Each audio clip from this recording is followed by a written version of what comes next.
Hello everyone, and welcome back to another video of Pokemon Black and White. In the last video, we completed the first set of the Battle Subway double line chain, battles 1 through 7. And today, we're just going to be continuing on with the Battle Subway double line chain with the second set, battles 8 through 14.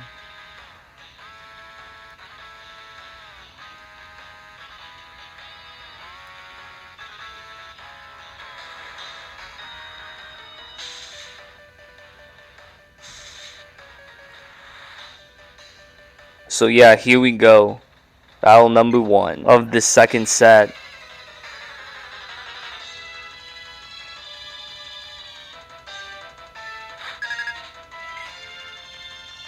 Yamask and Darumaka. Wow, interesting.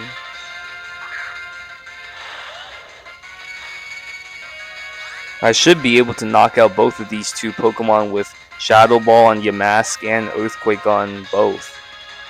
Yeah, the fact that Earthquake can hit both Pokemon on the battlefield makes the double battle go by a lot quicker and easier.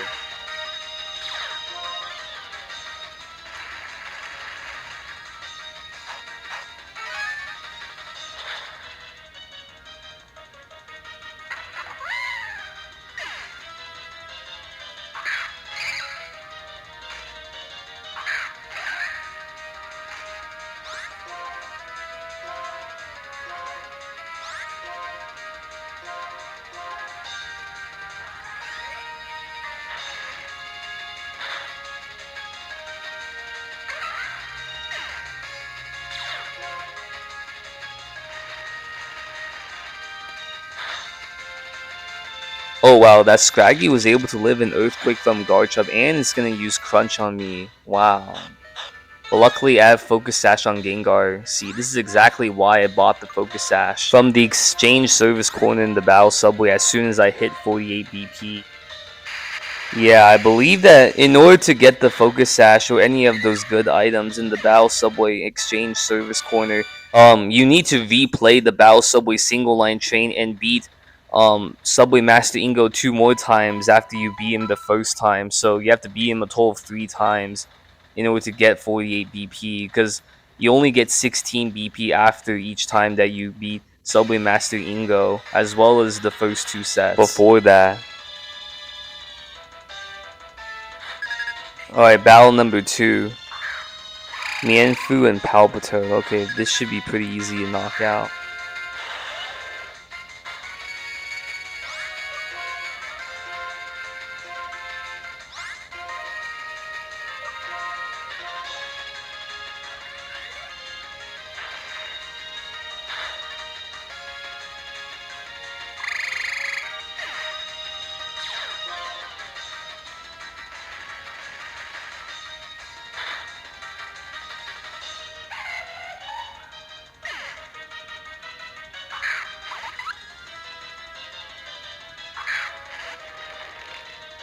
Wow, Tortuga and Boldore, and the Boldore has an air balloon. Are you kidding me?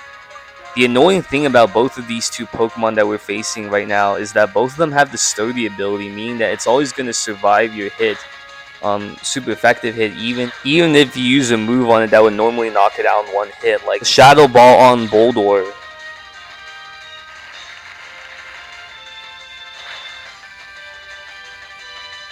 And the Earthquake on Tortuga.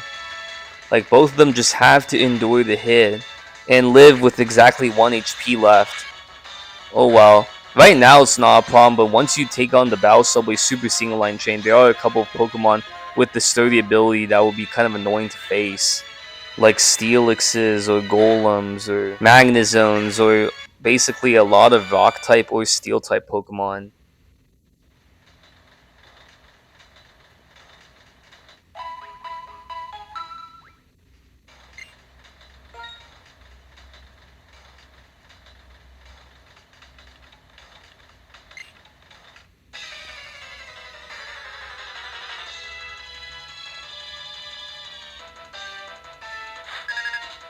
Number 3, and another Roggenrola. Come on, man. These Roggenrolas are so annoying to face with their sturdy ability. And of course the Krokorok has the Intimidate ability, which is going to lower my attack.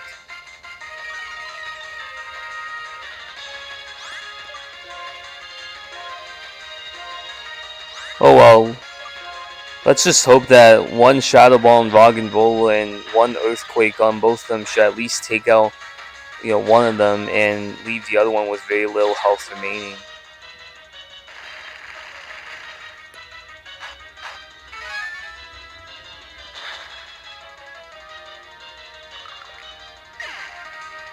Up here comes another crunch on Gengar. Wow, that's the second time in this video so far that a Pokemon has used crunch on Gengar and that's been able to live with exactly 1 HP thanks to Focus Sash.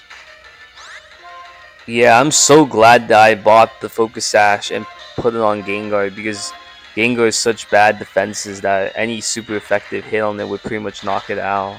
And plus, the real benefit of having the Focus Sash on Gengar is that because it's so fast, once it's at 1 HP, the next turn, as long as the Pokemon that the opponent sends out is not faster than it, then I can just use Destiny Bond with Gengar, and the AI will almost always attack it to try to knock it out, and then the AI will basically take itself out thanks to the Destiny Bond. And then I'll pretty much only have one other Pokemon to knock out on the opponent's team, since Gengar can usually take out one Pokemon on its own, thanks to Focus Sash, which almost always allows it to get off 2 attacks, and because Gengar has such good special attack.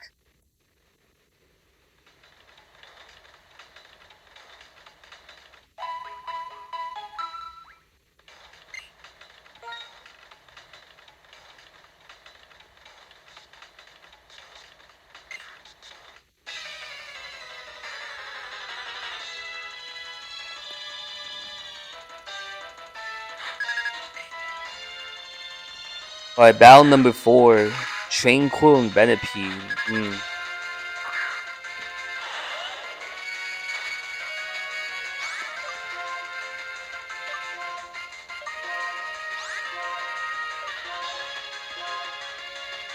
Oh, the AI is gonna switch here? Wow.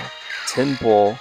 Huh, but that makes any difference since I'm gonna use Thunderbolt on it, and Thunderbolt's also super effective against it since it's water type and Tranquil's a flying type, and both are weak against electric anyway. Yeah, the one thing about the Battle Subway and Battle Tower and Battle Frontier is that usually whenever you have a Pokemon you own that's super effective against the Pokemon that the AI is using, the AI will usually not switch out, unless it's locked into like one move, let's say with like Choice Scarf, or that it has no other way or moves that can damage you or attack you. Like say I'm using a Garchomp and I'm going up against a Magnezone, the AI is not going to suddenly switch out from a Magnezone to, let's say, a Salamence, because Garchomp has Earthquake, and Earthquake can easily knock out Magnezone one hit, and Salamence is a flying type, and Earthquake does nothing to Salamence. No, the AI will usually stay in and try to use its highest attack or highest move that can do the most damage to you, which in Magnezone's case will most likely be Flash Cannon. But since Garchomp is pretty much almost always faster than in, outside of like maybe Trick Room, then Garchomp's always gonna go first, and it's always gonna knock it out in one hit. But the AI, basically the AI is not gonna try to switch out like it would, like if you were playing someone in a Wi-Fi battle or competitive battle where your opponent switches out if it's sensing that you're gonna use a super effective move or attack on its Pokemon. No, the AI will just leave its Pokemon out there to die. So that's one of the advantages that you have in the Battle Subway or Battle Tower or Battle Frontier in general. Out number 5. Okay, wow, Cubchoo and Vanillish. 2 Ice-type Pokemon that both have Ice-type attacks that will most likely knock out Garchomp in one hit. Let's just hope that, Shadow Ball can knock out one of them and Earthquake can knock out the other. Oh well, nice. Shadow Ball was able to knock out Cubchoo in just one hit. And Earthquake was able to knock out Vanillish in one hit, too. Nice. Rufflet and Polynard. Yeah, this battle's over.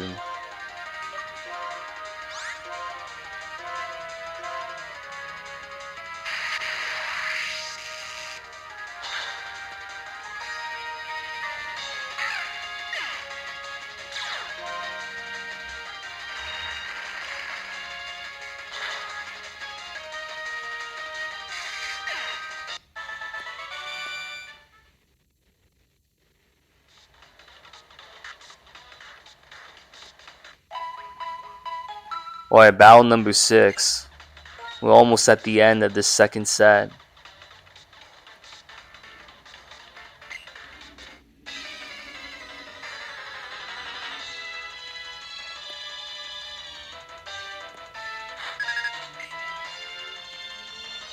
And another boulder. Wow, I am kind of getting sick of facing all these boulders in the battle subway. Not because they're super difficult to beat, but because of their sturdy ability, which basically allows them to live all my attacks with at least 1 HP. That's why whenever I'm going up against a Pokemon in doubles that has the sturdy ability, I always try to attack it twice with my Pokemon. Unless the opponent's using a Pokemon of their own that, poses a huge threat to my team. And Earthquake wasn't even able to take Boulder down to its sturdy ability. Well, I guess Boulder, to be fair, does have pretty good defenses, but still.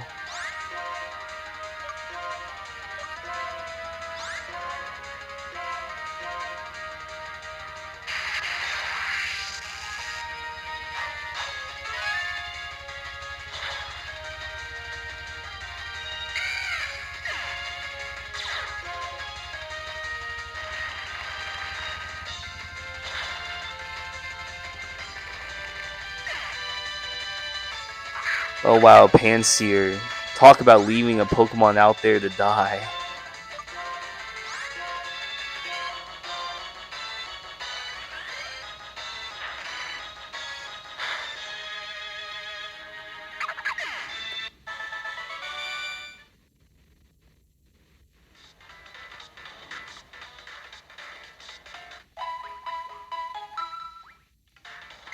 Alright, this is it. The 7th and final battle of the set.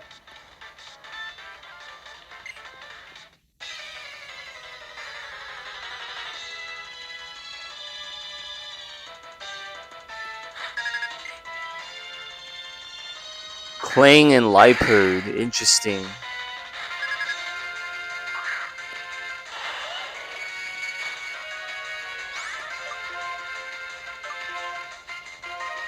Yeah, I used Thunderbolt on it as I really didn't want to risk Focus Blast missing.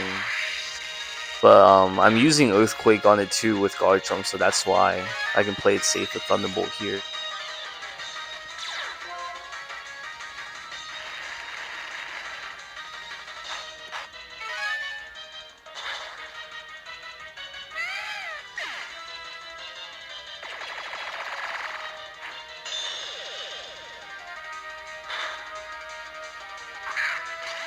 Swanna, wow. Luckily I have Thunderbolt with me, and Thunderbolt destroys this thing in 1 hit.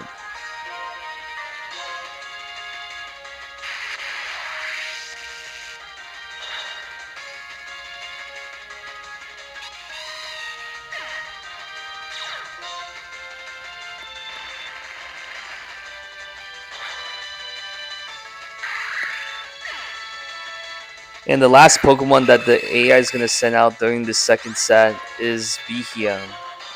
These things can be pretty annoying to face, not gonna lie, as you probably saw in my video during the second set of the Battle Subway single line train. Wow, Shadow Ball doesn't even knock it out in 1 hit? Like with 252 special attack EVs? Come on.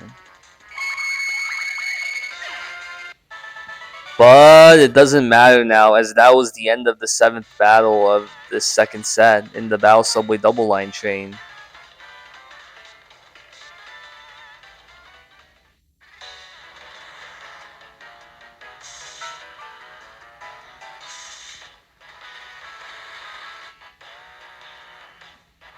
So yeah, thank you all for watching. In the next video, we'll finally be able to complete the 3rd and final set of the Battle Subway double line chain, and we'll finally be able to take on Subway Master Emmett. So yeah, stay tuned for more, and be sure to subscribe if you haven't already.